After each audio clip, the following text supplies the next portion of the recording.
আলহামদুলিল্লাহ আমরা আজকে চলে আসছি মহেশখালী দ্বীপ। সেখানে আসার আমাদের অনেক দিনের স্বপ্ন ছিল যে আমরা যাব। তা আমি আর আমার দাদা খোকন, আমার প্ল্যানিং মাস্টার, ওনার কারণে আমি আজকে এই দ্বীপে এসেছি। ইনশাল্লাহ আল্লাহর কাছে হাজার শুকরিয়া আদায় করি, কারণ এই দ্বীপে আসাতে আমি মহান আল্লাহর কাছে শুকরিয়া আদায় করতেছি।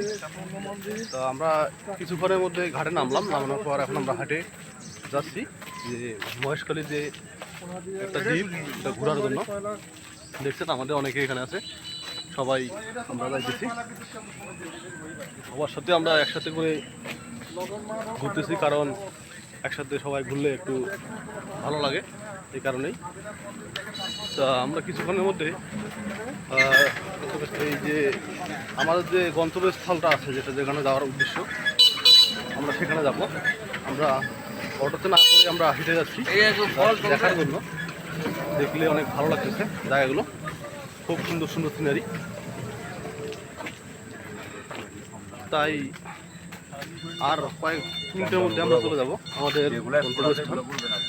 তা দেখলে আপনারা হয়তো অনেক খুশি হবেন। হ্যাঁ, এছাড়াও দেখতে পাচ্ছেন যে আশেপাশে অনেক গাছপালা, এগুলো সাগরের মাঝে, সাগরের সাথেই সব কিছু দেখা যাচ্ছে। হ্যাঁ, এছাড়াও কোনো ইয়া নাই। আমরা এখান থেকে কিলোমিটার হাইটে যাওয়ার পরও যেবার ওইবারটা বললাম আমি।